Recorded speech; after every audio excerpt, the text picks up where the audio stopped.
और फिर से सभी भाइयों और सभी बहनों का स्वागत है हमारे चैनल बिगिनर्स बैंकिंग में। दोस्तों, इस वीडियो का आज का टॉपिक रहने वाला है बॉन्ड्स। फुल आपको कंप्लीट बॉन्ड्स की एक्सप्लेनेशन मिलने वाली है। हम सबसे पहले आपको बता देना चाहते हैं कि इस वीडियो में आप क्या क्या पढ़ने वाले हैं। तो प्लीज अपने नोटबुक्स को सामने निकाल लीजिए, अपने पेन निकाल लीजिए और शॉर्ट नोट्स बनाना शुरू कर दीजिए। सबसे पहले दोस्तों हम पढ़ने वाले हैं कि आपके कितने प्रकार के बॉन्ड्स होते हैं, गवर्नमेंट बॉन्ड्स क्या होते हैं, कॉर्पोरेट बॉन्ड्स क्या होते हैं और गवर्नमेंट बॉन्ड्स होते हैं उनकी कितनी टाइप्स होती हैं। लेकिन इसको स्टार्ट करने से पहले हमें यह समझना जरूरी है कि आखिर ये बॉन्ड होते क्या है।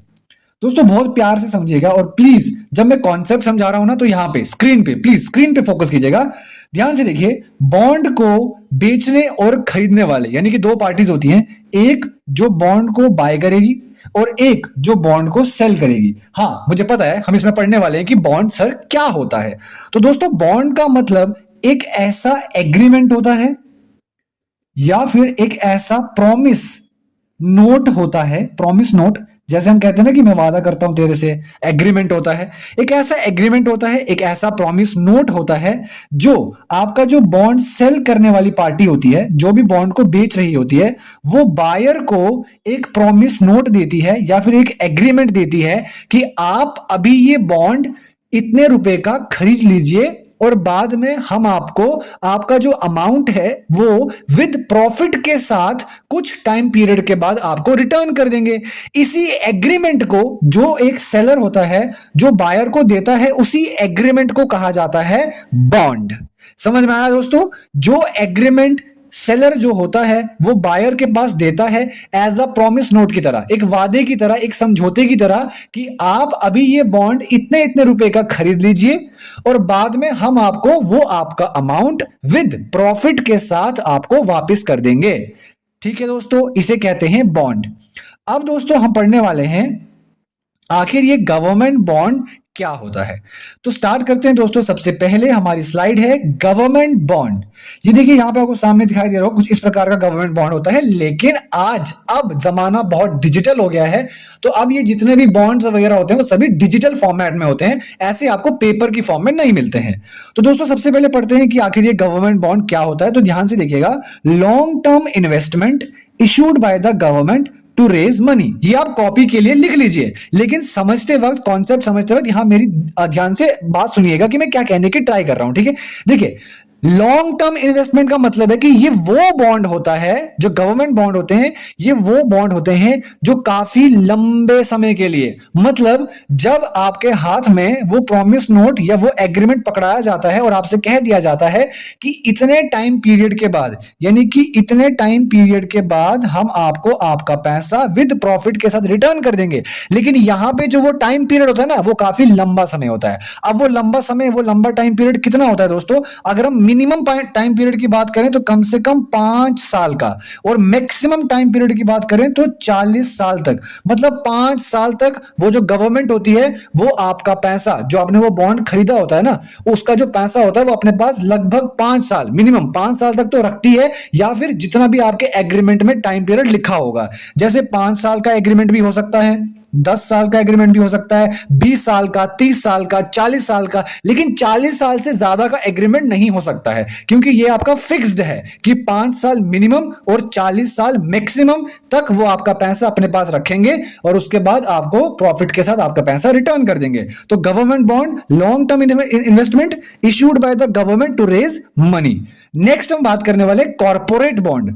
कॉर्पोरेट बॉन्ड का मतलब होता है, ये भी सेम आपका एक एग्रीमेंट है, एक आपका समझौता है, एक आपका प्रॉमिस नोट है, लेकिन यहां पे कॉर्पोरेट कंपनीज, जैसे कि आपके जो फाइनेंशियल इंस्टीट्यूशंस होते हैं, जो प्राइवेट कंपनीज होती हैं, वो इन्हें इशू करती हैं। अब ऐसा तो है नहीं ना कि जो बॉन्ड है वो सिर्फ गवर्नमेंट ही इशू कर सकती है, नहीं, जो प्राइवेट कंपनीज होती हैं वो भी बॉन्ड को इशू कर सकती हैं। लेकिन बस फर्क इतना सा होता है कि आपका जो कॉर्पोरेट बॉन्ड होता है, इसके अंदर जो आपको प्रॉफिट का रेट ऑफ इंटरेस्ट होता है ना, वो काफी ज्यादा हाई होता है गवर्नमेंट बॉन्ड्स के कंपैरिजन में। लेकिन आपको पता है कि आज गवर्नमेंट पे हम फिर भी ज्यादा भरोसा कर सकते हैं एज कंपेयर टू किसी प्राइवेट कंपनी में। इसलिए जो यहां पे रिस्क फैक्टर होता है वो बहुत ज्यादा होता है, लेकिन गवर्नमेंट बॉन्ड्स के अंदर, यहां पे गवर्नमेंट बॉन्ड्स के अंदर जो आपका रिस्क फैक्टर होता है वो काफी कम होता है, कि आपका जो पैसा है वो डूबेगा नहीं। इस चीज का ज्यादा भरोसा आपको होता है गवर्नमेंट के ऊपर, लेकिन प्राइवेट कंपनी के ऊपर तो उतना भरोसा नहीं होता ना।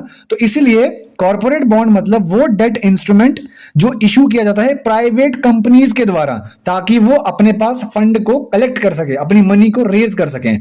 तो समझ आ गया, मतलब गवर्नमेंट बॉन्ड वो जो गवर्नमेंट इशू करती है, प्राइवेट बॉन्ड वो जो प्राइवेट कंपनीज इशू करती हैं। समझ में आ गया होगा, ठीक है। नेक्स्ट अब ध्यान से देखिएगा यहां पे, अब आपका असली टॉपिक स्टार्ट होता है यहां से। तो प्लीज अपने नोट्स को, प्लीज आप मतलब नोट में ना शॉर्ट नोट्स बना के रख लीजिएगा। हम पढ़ने वाले हैं कि types of the government bonds क्या होते हैं, ठीक है। ध्यान से देखिएगा, देखिए मैं क्या बताने वाला हूं यहां पे। सबसे पहला जो आपका बॉन्ड होता है गवर्नमेंट बॉन्ड, वो होता है फिक्स्ड रेट बॉन्ड। जैसे कि इसका नाम ही बता रहा है कि यहां पे जो आपका रेट होगा वो क्या रहेगा, फिक्स्ड रहेगा। यानी कि आपको पैसा लौटाते वक्त जो आपका सेलर होता है, जो आपको बॉन्ड बेचने वाला होता है, जब वो आपको वापस देगा, आपका पैसा रिटर्न करेगा, तो उस समय आपका जो रेट ऑफ इंटरेस्ट रहता है वो क्या रहता है, वो फिक्स्ड रहता है। यानी कि आपका जो रेट ऑफ इंटरेस्ट रहता है वो चेंज नहीं होता है, नॉट चेंज नहीं होता है।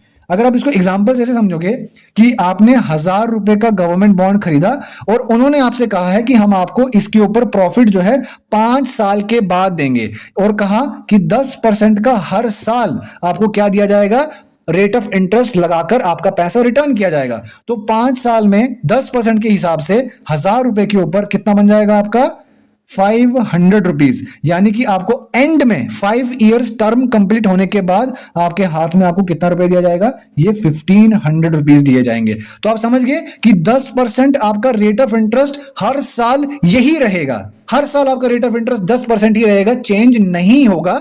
तो उन बॉन्ड्स में जिनमें रेट ऑफ इंटरेस्ट चेंज नहीं होता है उन्हें फिक्स्ड रेट बॉन्ड्स कहा जाता है। नेक्स्ट दोस्तों स्टार्ट करते हैं। सेकेंड टाइप है गवर्नमेंट बॉन्ड की, जो है फ्लोटिंग रेट बॉन्ड्स। फ्लोटिंग अगर आप समझ नहीं पा रहे होंगे ना, तो फ्लोटिंग का मतलब होता है चेंजिंग, यानी कि जिसमें आपका rate of interest continuously change होता रहेगा। अच्छा, ये कैसे डिसाइड होता है कि अब रेट ऑफ इंटरेस्ट जो है वो बढ़ाएं या उसे घटाएं? ये डिपेंड करता है आपके इन्फ्लेशन के ऊपर। अगर आपकी महंगाई बढ़ गई है तो आपका रेट ऑफ इंटरेस्ट जो होगा वो भी बढ़ जाएगा, यानी आपको ज्यादा मुनाफे में पैसा मिलेगा, आपका जो प्रॉफिट का रेट ऑफ इंटरेस्ट होगा वो बढ़ जाएगा। और अगर इन्फ्लेशन डिक्रीज हो जाता है, घट जाता है, तो फिर आपका जो बॉन्ड के ऊपर जो रेट ऑफ इंटरेस्ट होता है वो भी कम हो जाता है। एग्जाम्पल से समझो, अगर 1000 रुपए का आपने बॉन्ड खरीदा है, ठीक है, और 10% आपकी महंगाई हो गई है, तो 10% महंगाई हो गई है, तो अब आपका जो प्रिंसिपल अमाउंट होगा वो कितना हो जाएगा, वो 1100 रुपए हो जाएगा। 1100 कैसे, 1000 का 10% 100 रुपया होता है, तो अब आपका प्रिंसिपल अमाउंट कितना हो जाएगा, 1100 रुपया हो जाएगा।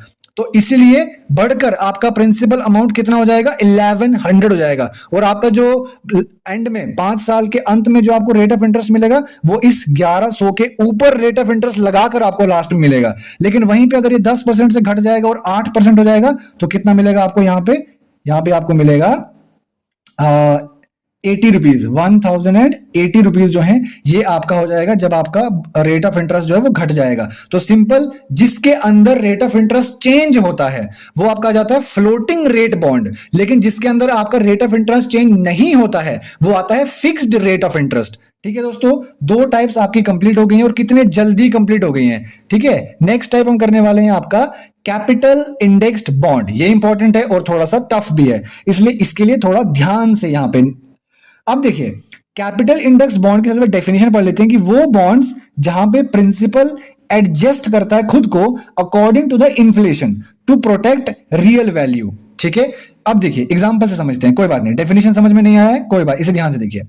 यानी कि अगर आपने बॉन्ड को खरीदा है 1000 रुपए का, ठीक है, उसके बाद ये कह रहा है कि अगर जो आपका रेट ऑफ इंटरेस्ट रहता है वो किसके अकॉर्डिंग, मतलब जो आपका प्रिंसिपल अमाउंट है, ध्यान रखिए ये आपका क्या है, ये आपका प्रिंसिपल अमाउंट है। प्रिंसिपल अमाउंट वो अमाउंट होता है कि आपने वो बॉन्ड कितने का खरीदा है, आपको वो बॉन्ड कितने रुपए का पड़ा है।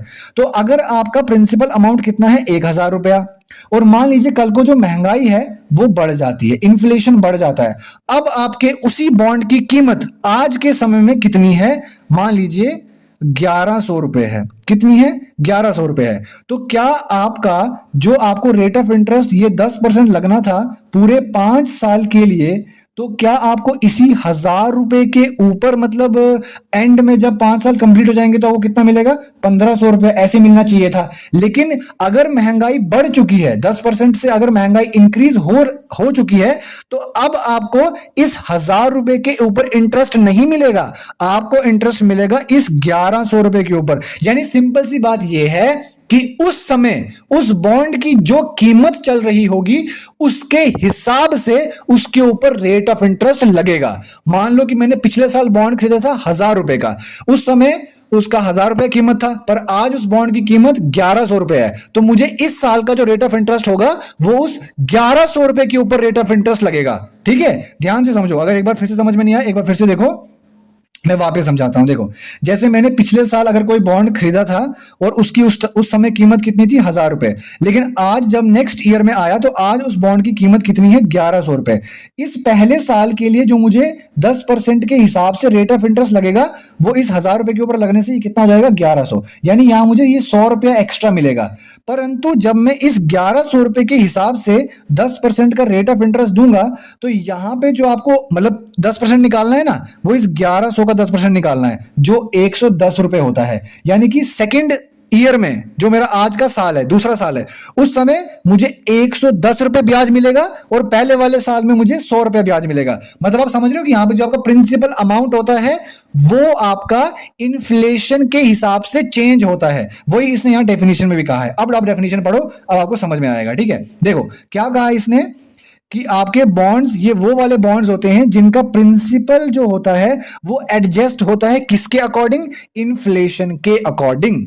आई बात समझ में? इसे कहते हैं कैपिटल इंडेक्स्ड बॉन्ड। समझ नहीं आई? एक बार पीछे क्लिक करो 10-20 सेकंड, आपको फिर से वीडियो को देखो, फिर समझ आ जाएगा। ठीक है, नेक्स्ट देखिए हमारे आती है फोर्थ टाइप, जिसे कहते हैं इन्फ्लेशन इंडेक्स्ड बॉन्ड। ये भी पिछले वाले की तरह ही है, लेकिन पिछले वाले में सिर्फ और सिर्फ प्रिंसिपल अमाउंट के ऊपर फोकस किया गया था कि प्रिंसिपल अमाउंट, अगर महंगाई बढ़ी तो प्रिंसिपल अमाउंट को बढ़ा दिया जाएगा, अगर महंगाई घट गई तो प्रिंसिपल अमाउंट को भी घटा दिया जाएगा। लेकिन यहां पे प्रिंसिपल अमाउंट तो रहता ही रहता है, मतलब यहां पे प्रिंसिपल अमाउंट तो रहता ही रहता है, लेकिन जो आपका इंटरेस्ट होता है, जो आपका इंटरेस्ट रेट होता है, उसे भी महंगाई के हिसाब से बढ़ा या घटा दिया जाता है। ध्यान से सुनिएगा, यहां पे प्रिंसिपल अमाउंट और जो इंटरेस्ट रेट होता है दोनों को चेंज कर दिया जाता है, लेकिन पिछले वाले में सिर्फ और सिर्फ प्रिंसिपल अमाउंट को चेंज किया जाता है। लेकिन यहां इन्फ्लेशन इंडेक्स्ड बॉन्ड के अंदर प्रिंसिपल अमाउंट और इंटरेस्ट रेट दोनों को चेंज कर दिया जाता है। अगर आपका मान लीजिए कि महंगाई बढ़ गई है तो आपका इंटरेस्ट रेट भी बढ़ा दिया जाएगा और आपका प्रिंसिपल अमाउंट भी बढ़ा दिया जाएगा, अगर घट गया तो घटा दिया जाएगा। बस इतना सा डिफरेंस है, बाकी ये दोनों के दोनों बिल्कुल सेम है। कोई भी कंफ्यूजन है, कोई भी डाउट है तो कमेंट सेक्शन में जरूर प्लीज आप लिखिएगा। मैं सेपरेटली आपके लिए उसके लिए नया वीडियो बनाऊंगा, जो भी आपको डाउट होगा या आपके कमेंट सेक्शन में उसका जवाब दूंगा आपको। ठीक है, यहां तक हमने पढ़ लिया है। अब यही चीज जो है डिफरेंस के माध्यम से समझाना चाहता हूं कि एक आपका जो कैपिटल इंडेक्स्ड बॉन्ड होता है और जो आपका इन्फ्लेशन इंडेक्स्ड बॉन्ड होता है। ठीक है, कैपिटल वाले में आपका सिर्फ और सिर्फ क्या होता है? प्रिंसिपल अमाउंट को जो होता है उसी को चेंज किया जाता है अकॉर्डिंग टू किसके अकॉर्डिंग? अकॉर्डिंग टू इन्फ्लेशन, इन्फ्लेशन के अकॉर्डिंग। लेकिन यहां पे आपके प्रिंसिपल अमाउंट प्लस आपका जो रेट ऑफ इंटरेस्ट होता है, यानी कि जो आपका रेट ऑफ इंटरेस्ट होता है, दोनों को चेंज कर दिया जाता है अकॉर्डिंग टू इन्फ्लेशन। ठीक है, अगर महंगाई बढ़ गई तो रेट ऑफ इंटरेस्ट को भी बढ़ा दिया जाएगा और आपका प्रिंसिपल अमाउंट को भी बढ़ा दिया जाएगा। ठीक है, अभी हमारे पास दो और बॉन्ड्स बचते हैं। एक आपका होता है जीरो कूपन बॉन्ड और एक आपका होता है सवरन बॉन्ड। ये दो बहुत ही ज्यादा इंपॉर्टेंट बॉन्ड है, इसलिए मैं इनको सेपरेट वीडियो में कवर करने वाला हूं। तो दोस्तों, अगर आपको ये वीडियो जरा सा भी पसंद आया है तो आप वीडियो को लाइक करना, शेयर करना और जो भी डाउट है वो कमेंट करना। नेक्स्ट वीडियो में मिलते हैं। धन्यवाद दोस्तों।